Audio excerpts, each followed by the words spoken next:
Introducing Inside Retail with Marty Higgins. Insider news and engaging conversations with cannabis leaders, brought to you by Urbana and highly capitalized network, navigating the cannabis retail landscape with innovative strategies and customer-centric solutions.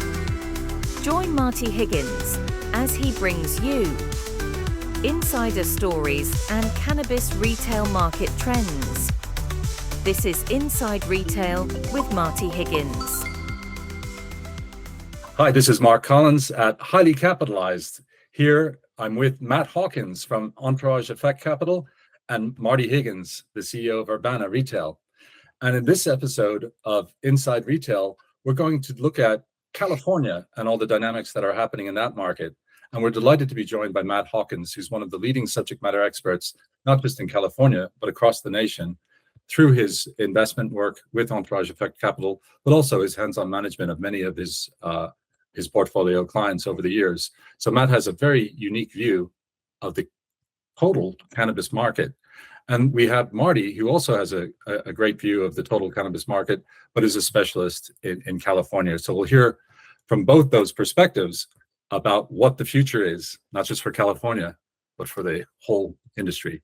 So without further ado, Matt, I would like to welcome you. First of all, Matt, thank you very much. Thanks for having me. Thank you so much for being on the show. We're delighted to have you. And Matt, you know, you're talking to investors all the time. You're dealing with California with your businesses. What's it like for you out there now? What kind of mood is there now, and what kind of conversations are you having right now? A lot. It's still wait and see. You know, unfortunately, a lot of this is now that rescheduling is knock on wood on the horizon. With this, we're in this wait period. I think everybody is hopeful that something comes to a resolution before the election. But at the end of the day, there's opinions being thrown out there left and right about whether or not you should pay your 280E taxes. But until this thing is completely put in place, it's still wait and see. And so unfortunately, we feel like we've been in a wait and see mode in this industry for years now. So that part of it is frustrating. And what do you see yourself, Marty, in the conversations you're having about California? What's the outlook for you as a retailer in the space? Well, I think that the announcements and the rescheduling was a nice lift in the conversations that I'm having, the inquiries that I'm receiving. There's a lot of investors asking more questions about what those implications are, whether they're my own investors that may be investing from outside of other industries, and or those that are interested in looking at our current offering right now. So I think as a general rule, it's good for California, because I think the reality is that it's proven to be a difficult place to operate, based on a lot of those tax hurdles that are ahead of us, from the state all the way down to the local municipalities. And so we're looking for some reprieve there. I think that we welcome the rescheduling. It's not without its complications and drawbacks as well. But however, by and large, this has been positive news, and really, like I said, a bit of a lift for us. And what do you think about, you mentioned about the tax, potential tax relief. You also mentioned about the rescheduling. It seems that the tax relief is still an unresolved issue, and I'm referring to the Catalyst lawsuit against the CDTFA. What does that impact for retailers like in Urbana? Well, it presents an interesting opportunity. I mean, Elliot's got a very unique angle and approach here, and I've got a front row seat. I think that the savings would be significant for us.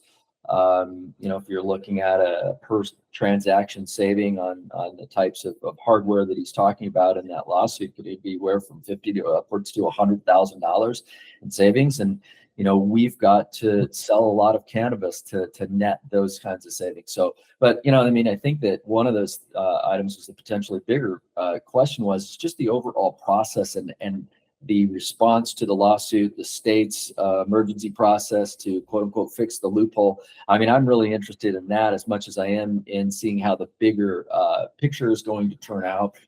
So I'm, cheering Elliot on here. Great. Consumption seems to be a big movement now, Marty. So what are you, how are you thinking about that? How are you positioning Urbana for that? I know you had, you shared with me, you have your consumption lounge plan, but tell us a little bit about the history of consumption lounges. Where did it come from and where do you think it's going?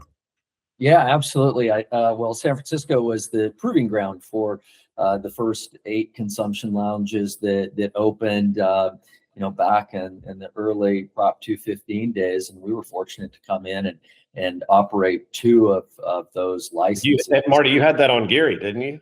Yeah, absolutely. Yeah. Geary and Mission. So there were only 4 smoking lounges in the entire country at that point. I didn't know that. Yeah, and we operated 2 of them. There were 4 other vaping lounges.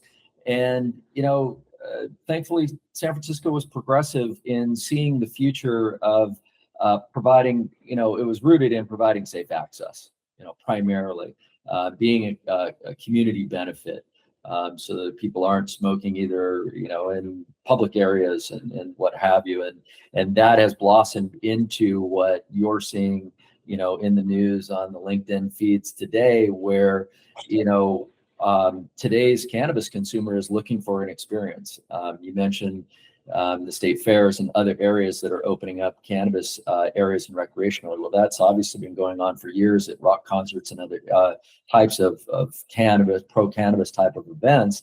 But what we're seeing now is people looking to go out and enjoy cannabis at a dispensary with a lounge. Perhaps for us, it's rooted in education, enjoyment, and creating community, because those are the best parts of bringing people together with cannabis and sharing with them knowledge. And so we're at this interesting, and as we've been doing this now for 8 years, there's others that have come along in the last few years throughout the state that I think are doing a terrific job of creating these experiences that are drawing people to come out and blend a social experience with cannabis, but without alcohol. And that's the big change for the social settings that we've seen. But each event that we continue to go to or host ourselves, everything from guided meditation to going to, a state fair. We're seeing a lot of people come out. Obviously, we've been doing this in San Francisco at Outside Lands for years, and that's been really successful at Grasslands, and I think a really positive for the industry, because it gives a lot of, the biggest, music event in the country, the opportunity and exposure to say that, yes, you can come over and consume your cannabis in this mature environment. I love that, what you were saying about the educational aspect of a consumption lounge, and also the experience of one. It foments community, and I think that's really what cannabis is all about. And I tend to think that consumption lounges will be great. I was reading that. I think you're referring to it. Various research reports coming out now that shows the average American is turning to cannabis, not alcohol, to take the edge off the day. So, in particular, under age 25. Oh, really, Matt? Wow, that's interesting. Yeah, The future. Yeah, that's the big growth demographic right there, is under 25. We've seen some data recently that suggests that over the next 5 years, you're going to have 18 million new users of cannabis that are under the age of 25. It's a big number. The future is bright. The future is cannabis. So, Matt, talking about the future, let's move out of California just briefly, and could you give us I know this is a big question, but what's your overview of cannabis nationally outside of California, and what are Entourage Effect's capital plans for growth? Sure. The wait and see, unfortunately, is consistent throughout the United States right now, just because of what impact rescheduling will bring and the magnitude of it. Having said that, the market continues to improve from an acceptance standpoint. I mean, you're talking about a 70% approval rating right now, which makes it become a very whether or not politicos would admit it or not, it's becoming very bipartisan because of that, and that's a good thing. Yes. When you're talking about Pennsylvania, Minnesota, Ohio, and obviously Florida, those are 4 big states. I mean, 2 that have already passed, and then 2 that are likely to pass. That's a big number, and you're getting to the point to where both rec and medicinal are well over 50% of Americans that are in a state where it's legal. So it's only going to get better from that standpoint. The market's only going to continue to improve and grow simply by that. And then if we can get more capital into the space by whether it's through rescheduling, or if rescheduling happens and we get really lucky and uplisting is allowed on the NASDAQ and New York Stock Exchange, then you're going to have a flow of capital that's unlike anything we've seen to date. And that will unlock the true abilities of this industry in a big, big way. But again, we're in a wait and see position. Yes, I noticed that Michigan recently overtook California in terms of sales, and they only have a population of about 10 million, whereas Ohio, which is just coming online now, has a greater population than even Michigan.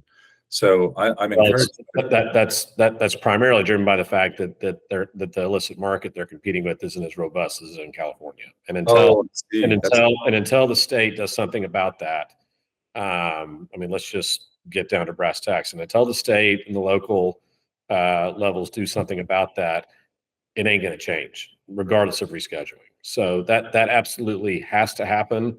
I applaud Catalyst for at least starting the conversation by having a lawsuit like this. But we've been dealing with the illicit market since I've been in the space since 2014. And I've never seen it anywhere else worse than in California. Wow. So, but real quick to finish my thought on just what we're doing. I mean, we are about to launch our 4th fund. We have a large institutional commitment from a pension fund that will lead the seeding of that, and we hope, and just with that, it'll be our largest fund to date. And so we're excited about it. We've been working on it for over a year now. It hasn't closed yet, but we're confident that it will. But it's very exciting. That's really exciting that you have institutional capital following you around, Matt. I'm very impressed. That's been the holy grail. Everybody's saying when the institutional capital comes, everything will be great. But it's really nice to hear the new fund number 4. I know some of your investors did well out of the previous one, so I wish you good luck, Matt, with the Entourage fund number 4.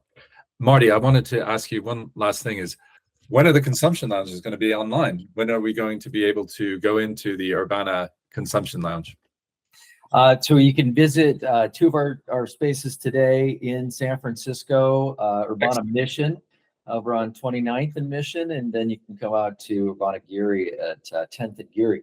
But most excitingly, we're opening up Urbana Oakland. It's going to open up early August. It's going to have a grand consumption lounge and small music venue. We're really excited about bringing something to Oakland that is completely unique and much needed for the area and the Bay as well. So we're pretty excited about that opening up here, like I said, at the beginning of August. I can't wait to go. I'll be there. You know me, and I'm also going to encourage you to try to put stand-up comedy in the consumption lounge, because I think that would be a lot of fun. We'll invite them to the next show here. Well, absolutely. Well, thank you both for this wonderful episode of Inside Retail. I'm so grateful to Matt Hawkins, who has been, as he mentioned, active in the industry since 2014 and has some amazing insights that he's shared in this conversation. Thank you too to Marty, who I was always admiring Marty when I worked at Grupo Flor as one of the few companies that was actually profitable in retail. I don't mean to laugh because it's a very challenging market, but Marty, thank you so much. And I wish you all the best of luck with your consumption lounges. As I said, I'll be there, particularly later on in the summer when things are ready to kick in for the last quarters of the year. Thank you both for this episode, and I Thank you. will look forward to seeing you both again. Thank you Thanks, very much. Mark. Take care. Bye-bye. See ya.